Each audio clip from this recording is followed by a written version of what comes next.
Le 15 juillet dernier, nous nous sommes rendus au restaurant Tivoli à l'occasion du repas de soutien de Jean-Daniel Glardon. Un athlète, également agent de police municipale à Lancy, qui vise actuellement le prochain triathlon de New York. L'idée de faire ce souper de soutien, c'est simplement pour me permettre de mener à terme le projet que j'ai de participer aux Jeux mondiaux de la police et des pompiers, qui vont avoir lieu à New York donc fin août. L'objectif, c'est que comme une saison de triathlon coûte quand même assez cher avec le matériel, l'idée c'est de financer une grande partie du voyage ainsi que du matériel avec l'aide d'amis, de connaissances et de partenaires pour financer ce projet-là. Un triathlète qui n'en est pas à ses débuts. J'ai commencé le triathlon d'abord à un niveau très régional pour essayer, pour voir, etc. Puis ensuite au niveau national, j'ai essayé de faire des résultats. Et puis par hasard, j'ai entendu parler de ces jeux. Et je me suis inscrit, donc les premiers jeux auxquels j'ai participé, c'est en 2007, en Australie, à Adélaïde, où là, j'ai eu la chance de participer vraiment à un événement qui est extraordinaire, où on a, pour situer, on imagine le stade de la Praille qui est plein de spectateurs. On a entre 25 et 30 000 spectateurs à la cérémonie d'ouverture, qui est peut-être pas aussi haute en couleur que les Jeux Olympiques, mais disons que c'est quand même quelque chose d'assez impressionnant. Et quand on a participé une fois, on a envie d'y reparticiper une seconde fois. Après l'Australie, notre candidat helvétique se prépare pour le triathlon de New York, qui aura lieu du 26 août au 3 septembre 2011. Je représente la nation suisse, donc évidemment je représente la Suisse. Particulièrement au niveau de l'inscription, on doit toujours mentionner de quel corps de police ou de quel corps de pompiers on fait partie.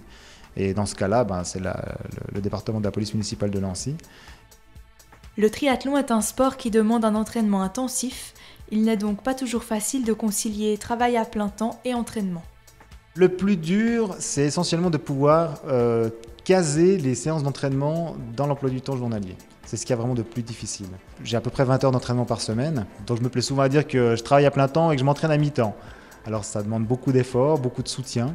J'ai la chance d'avoir une épouse qui me supporte dans tous les sens du terme, tant au niveau sportif que quand je rentre des fois un peu tard à la maison après l'entraînement.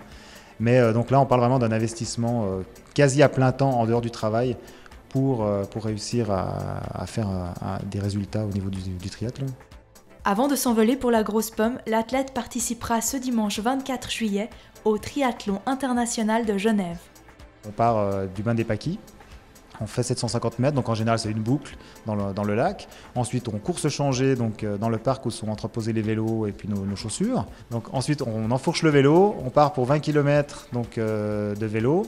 Et puis ensuite on termine par 2 boucles qui passent donc, sur les quais. On a 5 km là-dessus à faire. Et l'arrivée donc vers la rotonde du Mont Blanc. Comme c'est une compétition qui est à 1 mois de l'échéance finale donc des Jeux à New York, ça me permettra de réajuster les séances d'entraînement, l'intensité, etc. pour voir si on est juste au niveau du type d'entraînement et de la fréquence ou si on doit encore faire quelques ajustements. Ça, j'en discuterai avec mon coach dès la compétition terminée. Un investissement physique, certes, mais aussi financier. Ce que je recherche, comme le vélo n'est pas terminé, comme le projet n'est pas abouti, je lance un appel à toutes les entreprises lancéennes particulièrement, parce que je travaille sur la commune et puis bien évidemment j'aime être avec ces gens-là. J'y ai grandi à Lancy, donc je souhaite vivement que des entreprises ou des particuliers puissent entendre ce message. Donc je suis à la recherche de dons, de sponsoring, etc.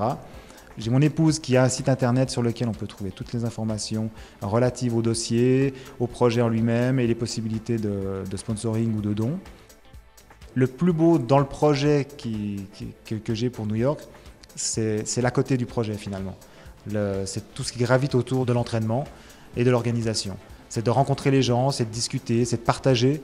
Et ça, je pense que ça se rapproche un petit peu de ce que j'ai vécu en Australie, où au-delà des compétitions, c'est vraiment les rapports humains qui entourent cette compétition qui font toute la différence et qui restent finalement comme souvenir. Parce qu'une compétition, ça reste une compétition. Il y en a une autre après, etc. Par contre, les souvenirs qu'on a avec les gens, ça reste.